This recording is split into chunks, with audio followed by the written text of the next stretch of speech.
Hey everybody, it's Mike from The Mike Wagner Show. If you like The Mike Wagner Show and you want to make your own podcast, well, let me tell you about Anchor. First of all, it's free. Secondly, there's creation tools that allow you to record and edit your podcast right from your phone or computer. You can also add any song from Spotify directly to your episodes. The possibilities are endless. Anchor will distribute your podcast for you. You can be heard on Spotify, Apple Podcasts, many more. You can also make money from your podcast with no minimum listenership. It's everything you need to make a podcast in one place. So download the free Anchor app or go to Anchor FM to get started. The Mike Wagner Show is powered by Sonic Web Studios. Hi, this is Mia Mosinzia, also known as Mia No Time for Love. Check out my latest book, Missing, available in print and ebook formats on Amazon.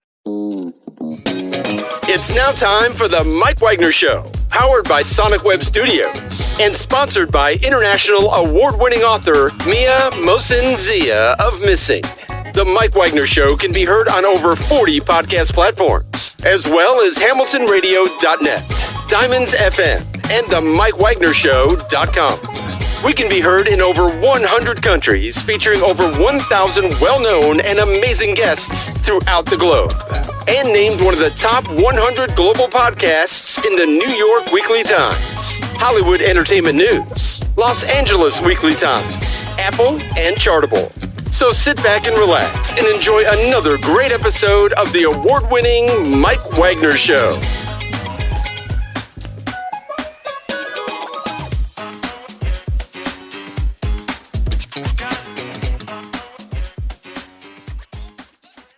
Hey everybody, it's Mike from The Mike Wagner Show, powered by Sonic Web Studios. Visit online at sonicwebstudios.com for all your needs. Looking at a professional website without breaking your budget? Sonic Web Studios is the answer.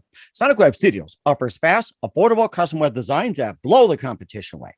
Call today, 1-800-303-3960. That's 1-800-303-3960. Or email to support@sonicwebstudios.com. Mention the Mike Wagner Show, get 20% off your first project. Sonic Web Studios, take your image to the next level. Also, time to give official shout out to our official sponsor of the Mike Wagner Show, international award-winning author Mia Mosinzia. If you love fast-paced mysteries, you'll love Missing by Mia Mosinzia, available on Amazon in paperback and ebook. Missing is fast-paced and intriguing with an unforgettable twist. Takes place in 4 countries, 2 strangers, 1 target, where truth is illusion and those you love will be the first go missing. It's available on Amazon in paperback and ebook. Missing by Mia Mosinzia has garnered great reviews and even loved and endorsed by Howard celebrities, including Joanna Cassidy, Forbes Riley, and many others. So grab your copy today. 4 Goes Missing by Mia Mosinzia, available on Amazon. Also, check out the Mike Wagner Show at themikewagnershow.com on over 40 podcast platforms, heard in over 100 countries, including Facebook, SoundCloud, Spreaker, Spotify, and iHeartRadio. Also, Anchor FM, iTunes, Google Play, Amazon, Audible, Apple Music, and more. Also heard on HamiltonRadio.net, Oldies Radio, Diamond FM, and more. Take the Mike Wagner Show on any mobile device. Subscribe to the Mike Wagner Show on the YouTube channel.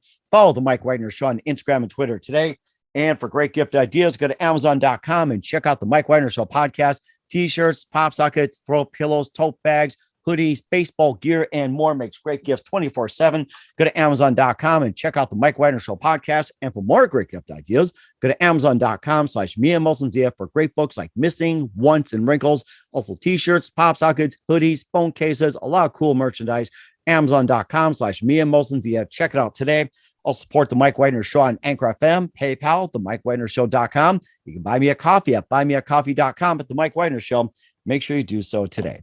We're here with the amazing award-winning actress, acting teacher, and director who was born and raised in New Mexico and in Los Angeles. And she's somewhere out in the wild, wild west. And she was the 2020 recipient of the Bronze Best Director and Best Web TV Pilot Award for the Palm City Film Fest, and for narrative director debut with Deeply Superficial. We'll talk about that. And she has a new documentary out, which is first inspired by a conversation with a former governor of San Ildefonso Pueblo about the language being a thing, which is a living thing that can thrive or die and lead to catastrophic events for Native American cultures. And of course, we'll speak for many of those as well, too.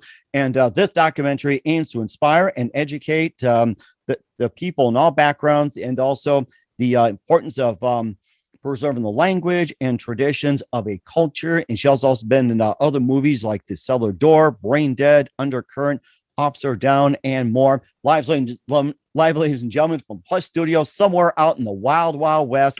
And she's always on the edge. Ladies and gentlemen, the multi-talented, award-winning actress, acting teacher, and director, Michelle Tomlinson. Michelle, good morning, good afternoon, good evening. Thanks for joining us today. Thank you so much. You make me sound so much cooler than I am. And I am always living on the edge, Mike. I got to say, it is. Well, I got to say this after, reading about your documentary as well, too. This puts me on the edge. And also, we'd love to hear more about it. You're an award-winning actress and acting teacher and director, born in New Mexico. And you're in Los Angeles as well, live in the wild, wild west. You're the 2020 recipient of the Bronze Best Director and Best Web TV Pilot Award for the Palm City Film Fest.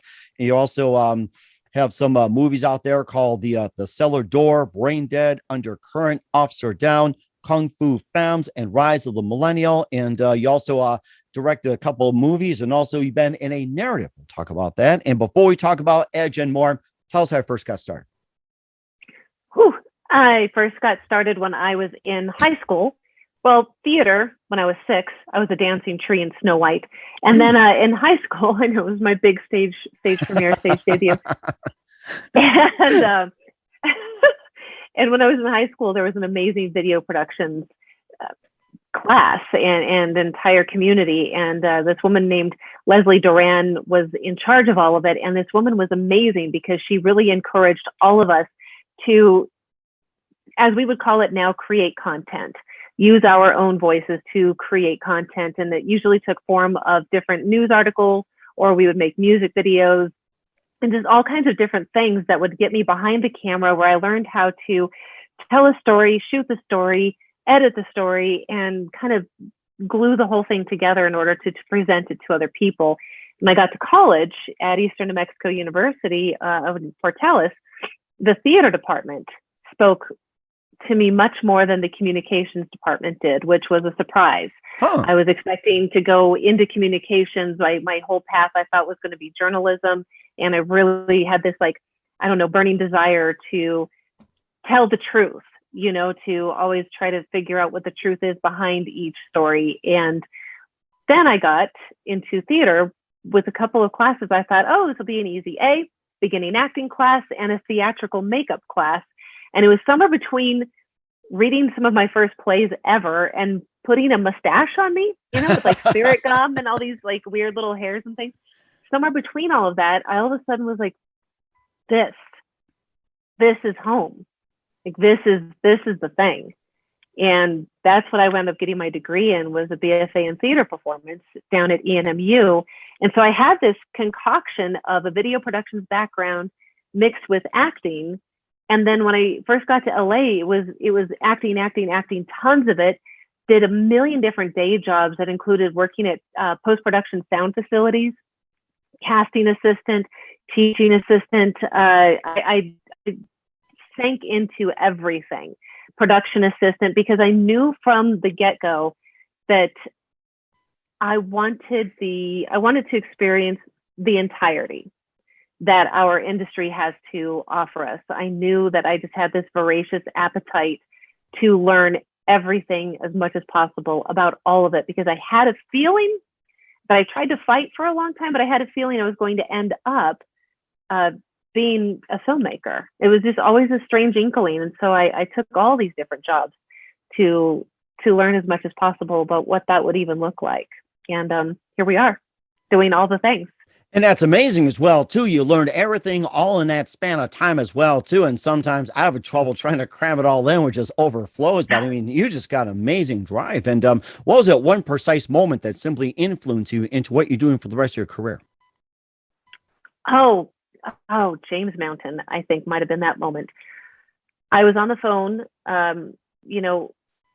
with my friend James, who was he is the former governor of San Ildefonso Pueblo. And we started talking. It was a script that I had an idea about that a friend of mine wrote. I sent it off to him to get his opinion because I trust him.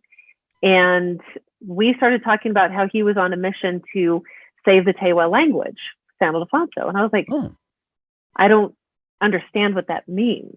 Like, what do you mean save a language? And here I grew up in northern New Mexico around plenty of pueblos. It was rich in culture, rich in human colors and the fabric of life is where I grew up. And so I didn't grow up aware. I grew up inclusive, which is much different than growing up aware. And when he started talking about the dangers of losing languages for Native American cultures and how language can die, I was like, wait, what? We don't, English speaking people, white people of this country and probably of the world, don't have a grasp on what that really means. I sure didn't. And that was the day that I think everything shifted so tremendously. I instantly was like, okay, this is really serious. And I want to do everything I can to help spread that awareness to anybody, to everybody, you know, the importance of that. And my medium of art is film.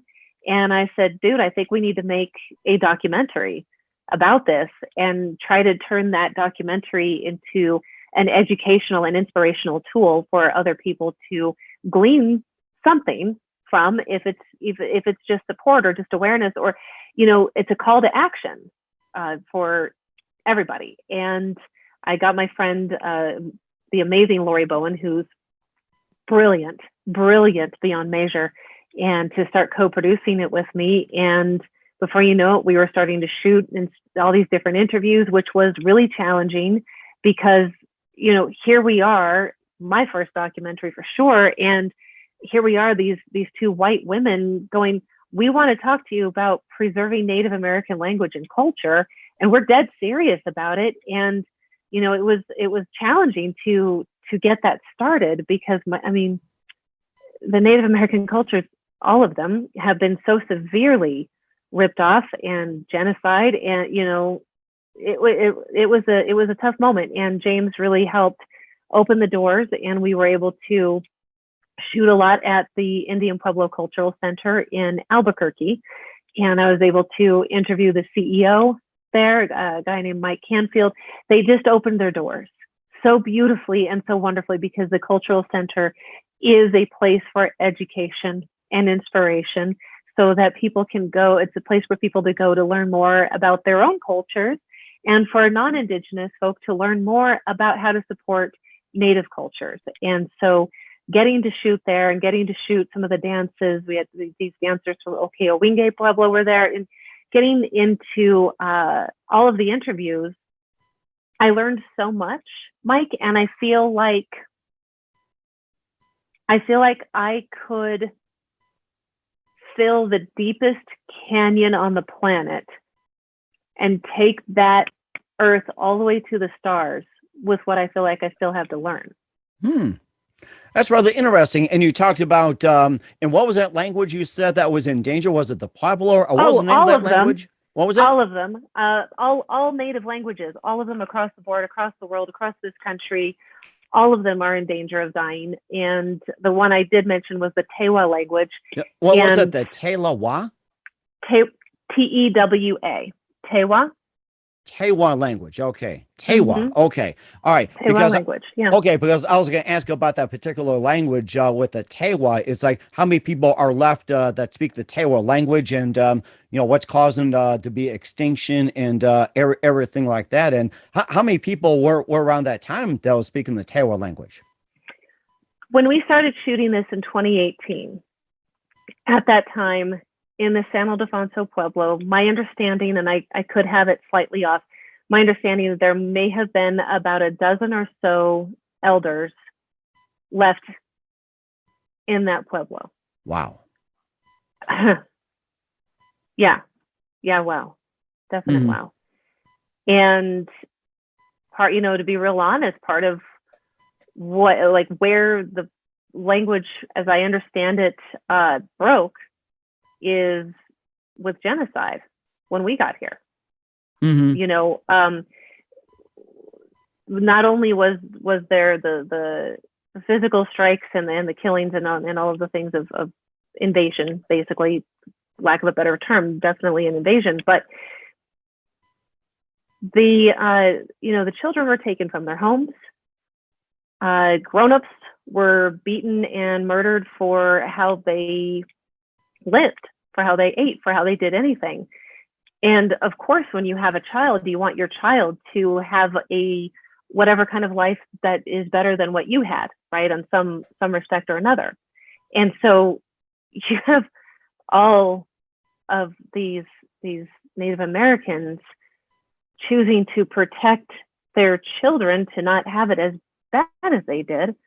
So naturally, one of those things they're not going to do is to teach that language. Not all, obviously, but a lot, right? Is one of the things that I learned in interviewing people for the documentary is, you know, if you were to think about, Mike, for even a second, what it would look like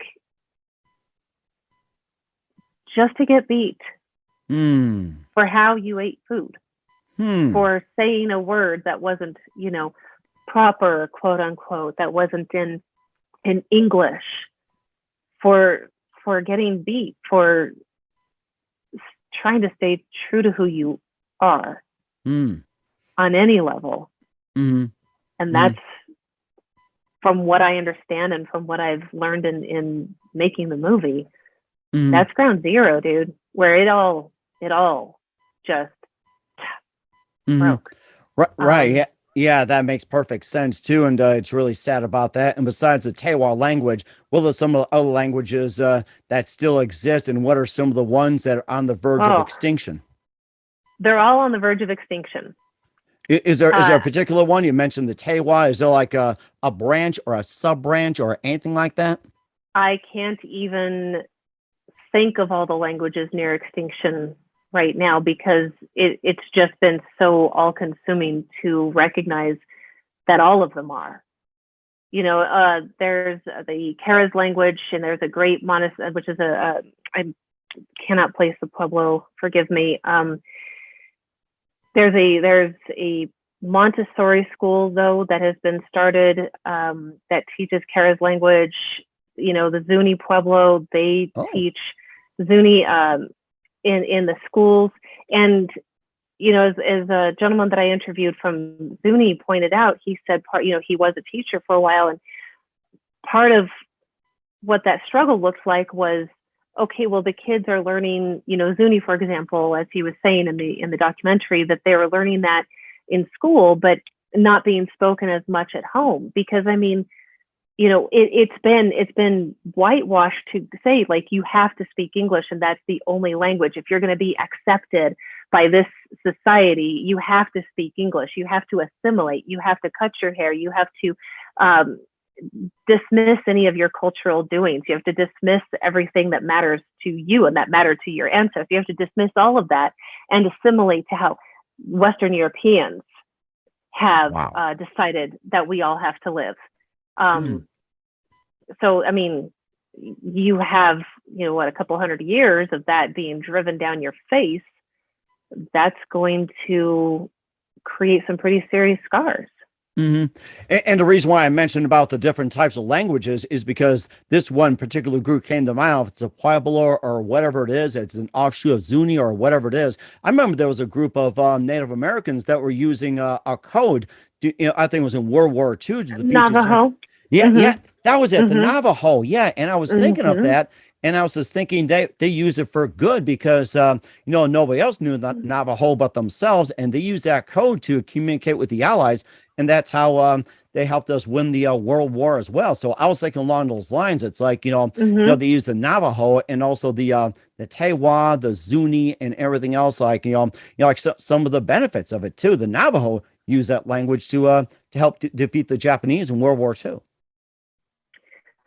Yes, they sure did. And crazily enough, I don't think any of those code talkers were actually honored well enough from my point of view. And they went in and saved it.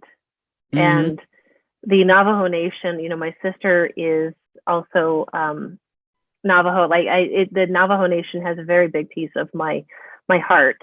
And the Navajo language is just as sacred and just as at any kind of risk for extinction.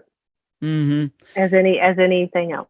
Mm-hmm. And of course, Amazingly enough, the Code Talkers. I mean, for crying out loud, right? Like you would think that would have inspired this society to go, oh my God, we should be heralding native speakers. We should be really supporting these cultures. Look what they did. Look what they brought out. They helped us like beat it, and but that's just not how it rolled out, which is kind of amazing in a really horrible way. Right. The only reason why I mentioned is because it was big all over the news where we're at, and I think one of them actually lived in the Dakotas as well too. So that was brought about, and we'll talk more about the documentary Edge, about the languages and everything else, and what can we do, and we'll talk about your amazing career. But first, you listen to the Mike Wagner Show at the MikeWagnerShow.com, powered by Sonic Web Studios. Visit online at SonicWebStudios.com for all your needs. Looking at a professional website without breaking your budget, Sonic Web Studios is the answer.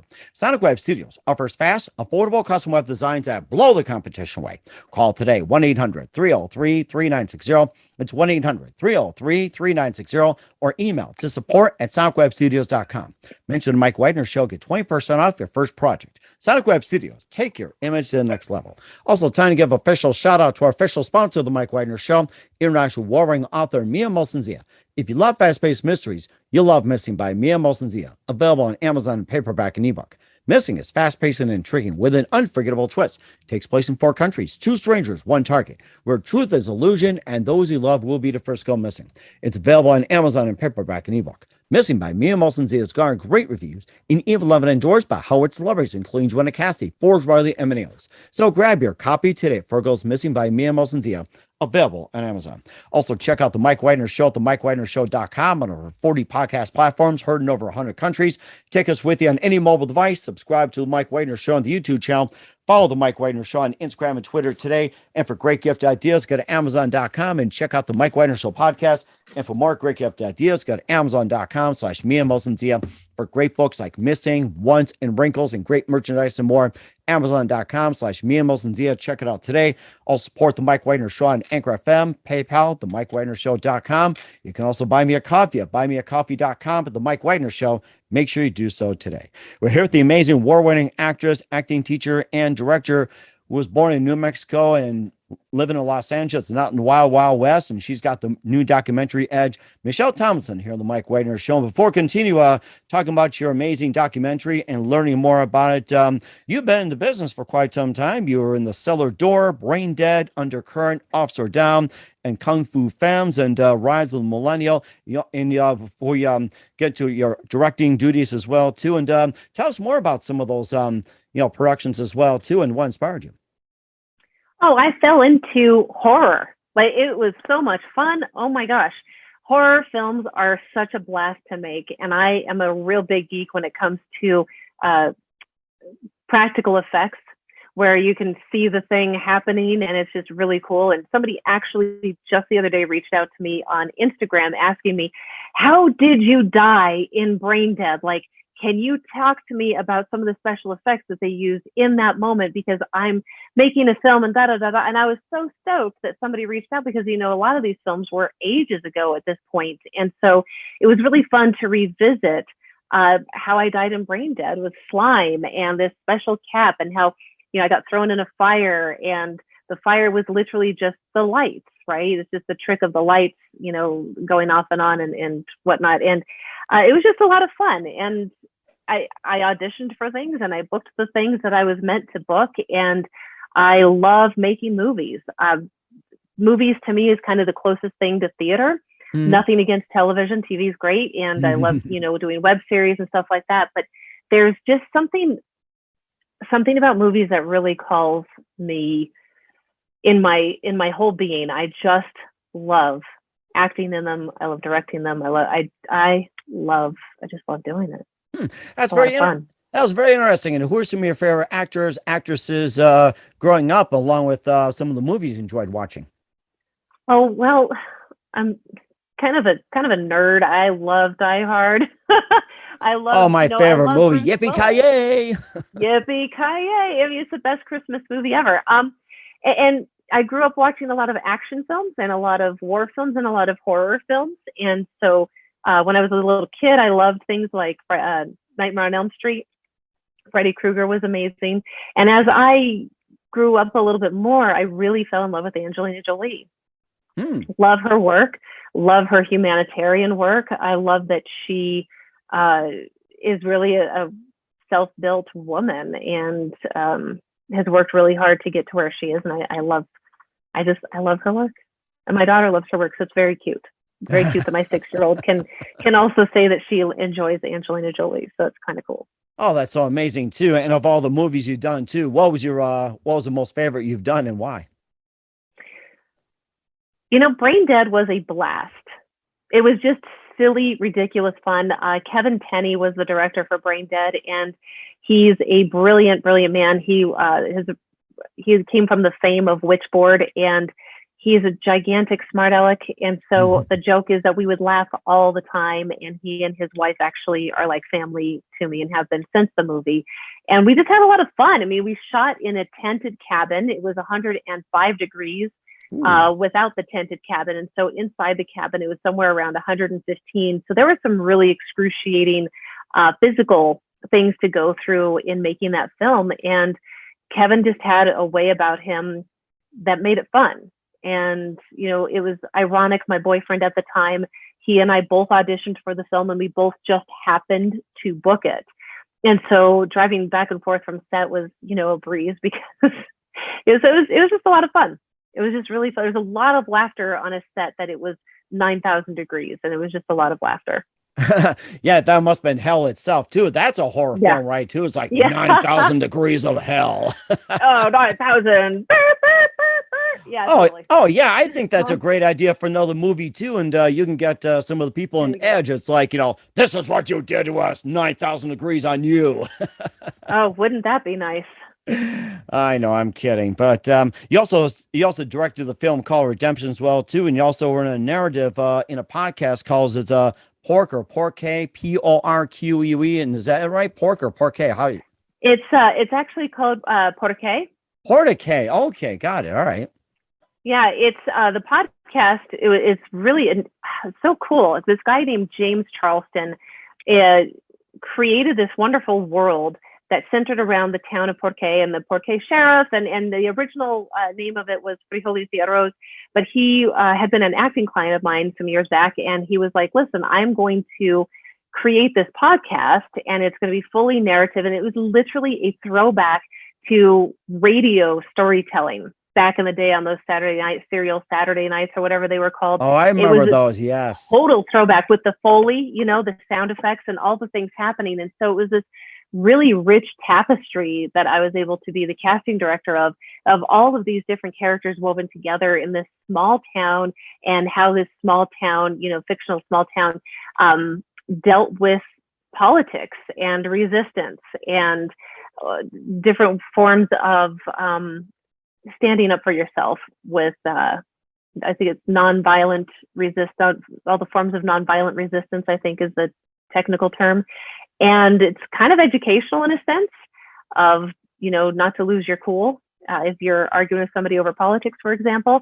And it's just a really fun podcast. And it's really cool to listen to all the sound effects happen because you can see it go down in your mind. So it was a lot of fun. And Redemption was something that James Charleston, again, he had this script. He is a man on a mission about ending sexual assault. And I can definitely get behind that. And that was part of what Porque was about, and definitely what Redemption was about. And Redemption was a script with 3 characters. We shot via Zoom. And one is like the therapist who tries to rehabilitate sex offenders. One is a sex offender who's like in prison in the clink for raping his wife.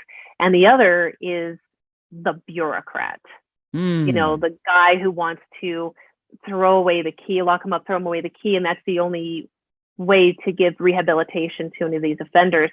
And so it was actually really interesting because Jake Red is this insanely gifted actor who played the sex offender. And, when you think about sex offender, you instantly want to get a lighter and some lighter fluid. You know what I mean? Like you really want to torch the hell out of that. And Jake Red was able to hit this vulnerability with his character, where we get a real strong glimpse in his character's childhood, in the root. Yeah, like the way he hit it was like, I mean, to this day, it still gives me goosebumps. To be able to bring any type of compassion to that type of character requires an insanely strong actor. And he did an amazing job. And you just, at the end of it, you're like, oh God, like, whew, it brings about some pretty heavy hitting questions that I think are important, you know, as a society. I think it's important to ask the hard questions. It certainly made me think of that one movie. I was thinking of saying Silence of the Lambs, but I'm thinking it's somewhere along the lines of a famous movie, but it's right at the tip of my tongue, but I cannot think right now. It's like if it's Silence of the Lambs or something else. Like, it reminds me of one of the movies that I might have seen or have heard about, along those lines. It's like the tough questions, the childhood, why they did that. It's like, it just made me think of it. It's like, what was it? Oh my gosh, I can't think right now. It could be Silence of the Lambs, because I mean, you have to, even if you're a villain, you have to be able to evoke some sort of compassion from the audience. You know what I mean? Or otherwise you're just the dirty villain, and that's not interesting, and it's not really good storytelling, and it's also not three-dimensional. Well, we'll have to say the heck with Jack Nicholson. Johnny's back. There you go. Yeah. I think that's something you portray him in the next one. Jack Nicholson. This is like, he'll really bring it out of you. God, he's amazing. It's so funny though, like 15 and 20-year-olds now go, oh, he's the guy at the Lakers games, right? And it's like, no, honey, he's Jack Nicholson. He's Jack. Like, he's not just a dude at a basketball game. Oh, too amazing as well too. And of course, you mentioned something as well too, being an acting coach as well too. And tell us all about that. And how does one get to be an actor, and how do they inquire about getting your program? I love it. I love teaching actors. I love being able to share a path that will help them find their way. Everybody's journey is totally different, and I love taking beginning actors and taking them all the way through. It doesn't matter where you are in the acting world, as far as at the very beginning or a seasoned actor. I love coaching for auditions is part of what I do, and also teaching them every step of the way. A lot of it is a lot of hand holding, which I really don't mind doing, because some of it is things I wish that I had this version of me when I first got to Los Angeles. And so it's part of my mission is to be the best version possible to help lead you through the darkness, because it's such a weird journey when you come into the world of acting, because it's the amount of no that you get, the amount of misinformation, the amount of wrongful guidance is a real big thing that gets my skin jumping a little bit, because it's getting the headshots, it's getting the electronic package put together on Actors Access, it's understanding your essence and your type via the essence that you have, and how to move forward through that, how to approach an audition, what to do when you actually book the job, how to behave on set, how do you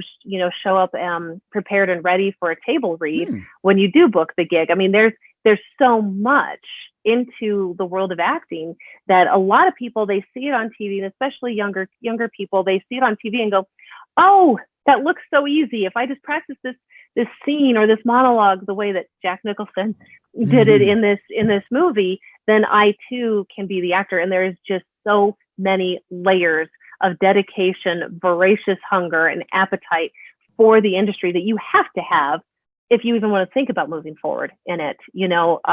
I do have some group classes. You can always find me on michelletomlinson.net and contact me through that. I do a lot of private coaching, and I'm picking up in the more group class range via Zoom, and I'll have a live one in Albuquerque in June, just to better understand, how do I approach the audition and how do I book the job? What does this all mean? What does being in the business mean? You're literally the CEO of your own business the second you decide to become an actor. And I'm all about empowering each actor to be the best CEO they possibly can be. And information and guidance. And what are some of the few tips you like to share with everyone? Like a few tips, tricks, and everything like that when it comes to acting, auditions, and headshots, everything like that. Just a few tips. Know your essence. For example, even though I'm a single mom and I coached my daughter's soccer team, for example, last year, literally coached it. Most people would look at me and I've got a lot of tattoos and all the things. I'm pretty edgy, and they go, "Oh, I would never cast her as that minivan mom." Right? I wouldn't necessarily have the essence of somebody that you would think of, "Oh my God, we should call Michelle Tomlinson to play the soccer mom who wears her hair in a ponytail and does all this stuff." And I wouldn't be cast as that, even though in real life I'm exactly that, down to the crunchiness, right? So knowing your essence of how you're seen, what is the vibe that you give off? Do your headshots match your essence? Does what's on your resume match that? What's on your demo reel match that? You got to look at the whole package. And with auditions, the biggest thing to always remember is Mark Ruffalo had 600 no's. Wow. 600. And you know who Mark Ruffalo is. I know who Mark Ruffalo is. He's always angry, Yeah, the great Hulk man. smash for giving that answer. Exactly. So, we all know who Mark Ruffalo is because we all know, he made to the A-list status, but the man had 600 non-booking auditions and didn't give up. So if you're in love, like if you're really like in love and you are in it to win it, there is just no option to give up. There's only to continue to grind and continue to put the work out there. And it's okay to get upset. It's okay to have emotional reactions to not booking this, that, or the other, but pick yourself back up, dust your ass off, and keep going.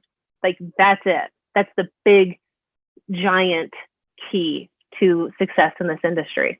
Oh, that's certainly amazing and very, very inspiring as well, too. And of course, I've been talking to some actors, acting coaches and everything else. And people often ask, what's the method of acting that you teach? The primary, or is there like a combination?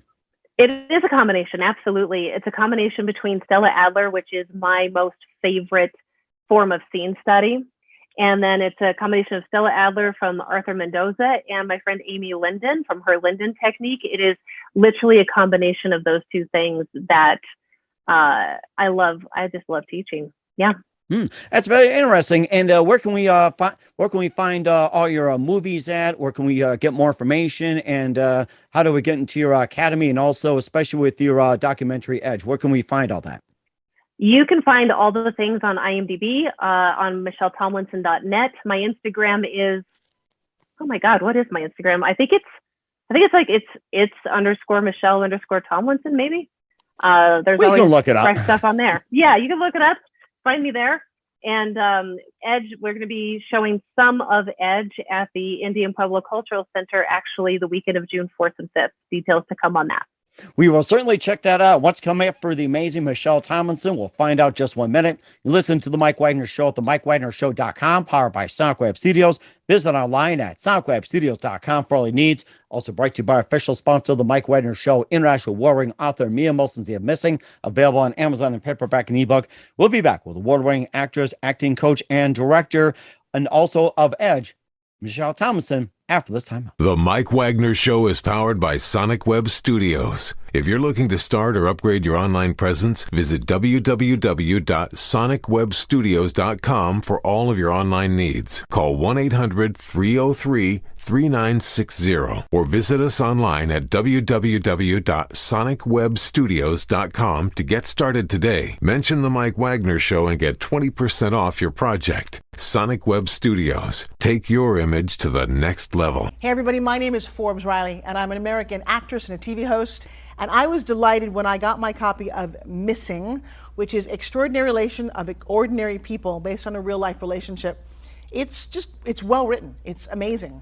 It talks about a man who has lost his wife and his daughter, and it's very well done. I'm going to highly recommend that you go get your copy of Missing. It is a powerful, exciting read. Mr. Mian Moshe Zia.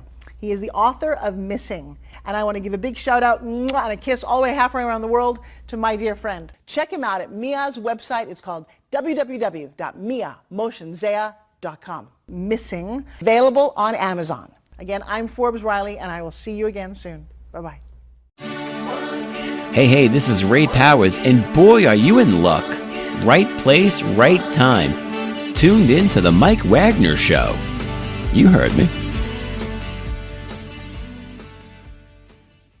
We're back with award-winning actress, acting coach, and director Michelle Tomlinson here on the Mike Wagner Show. And, just a great conversation I had with you about Edge, and looking forward to seeing that. And what else can we expect from you in 2022 and beyond, Michelle? I'm actually attached to direct 2 more feature films. One is called Portales, and we're actually going to be shooting that in Portales, New Mexico, where I graduated college. And so it's really exciting to circle back around to that route and bring a film for the economy, for the local talent to work on, to get to act in, having auditions, all of the things. And another one is called The Penny, which will be shot around the Albuquerque area. Wow. Also. Yeah. So, busy. And I got my sweet darling child. So I'm a girl who's always in motion, which is great. I don't know. It's a blessed life. And being on the edge as well, too. That's another great thing. Yes. Yes, totally. Thank you so much. And just a couple more things, Michelle. Who do you consider biggest influence in your career?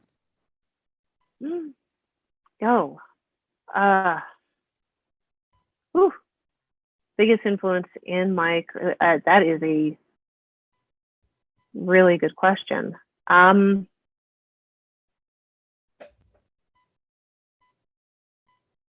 I guess my dad. He wasn't in the business at all. But my parents raised me to just walk in as much integrity as possible. And that's what I've always tried to do. And sometimes I've totally sucked at it, and sometimes I've been great at it. But I'm always trying my best to be better than I was yesterday, for example. And that's not just career, but that's life. So I would have to say, yeah, probably him. That's really interesting. And I like that as what you said. And what's the best advice you can give to anybody at this point?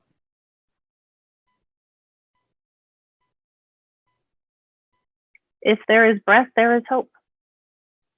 As long as you can draw an inhale, no matter what you're going through, there's hope of getting to the other side of it. And that's certainly good advice as well, too. Once again, award-winning actress, acting coach, and director of Edge, and also a few others, Michelle Tomlinson here on the Mike Wagner Show. Michelle, a very big thank you for your time. You've been absolutely fantastic. Learned a lot from you. Looking forward to having you again soon. Make sure you keep us up to date. Keep in touch. Love having you back. We wish you all the best. And once again, tell us about your upcoming projects. What's your website? How do people contact you? Where can people purchase, check out your movies, and check out your acting coach services, and also check out Edge and more? MichelleTomlinson.net would have pretty much all of that. So you just go to my actual site, and it will poke you around to all the places. Okay, we'll certainly do that. Once again, Michelle, a very big thank you for your time. You've been totally amazing. Looking forward to having you again soon. Make sure you keep us up to date. Keep in touch. Love having you back. We wish you all the best. And you've got definitely a great future ahead of you. Thank you so much. The Mike Wagner Show is powered by Sonic Web Studios. If you're looking to start or upgrade your online presence, visit www.sonicwebstudios.com for all of your online needs. Call 1-800-303-3960 or visit us online at www.sonicwebstudios.com to get started today. Mention the Mike Wagner Show and get 20% off your project. Sonic Web Studios. Take your image to the next level. Hey everybody, my name is Forbes Riley, and I'm an American actress and a TV host. And I was delighted when I got my copy of Missing, which is Extraordinary Relation of Ordinary People based on a real life relationship. It's well written. It's amazing. It talks about a man who has lost his wife and his daughter, and it's very well done. I'm going to highly recommend that you go get your copy of Missing. It is a powerful, exciting read. Mr. Mian Moshe Zia. He is the author of Missing. And I want to give a big shout out and a kiss all the way halfway around the world to my dear friend. Check him out at Mia's website. It's called www.miamotionzea.com. Missing, available on Amazon. Again, I'm Forbes Riley, and I will see you again soon. Bye-bye.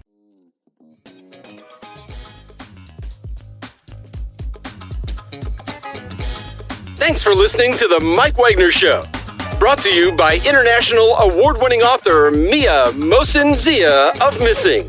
And powered by Sonic Web Studios. Be sure to join us again on over 40 podcast platforms. And of course on the MikeWagnerShow.com, HamiltonRadio.net, and Diamonds FM. Don't forget to support our program with a generous donation at the MikeWagnerShow.com. Thanks for listening.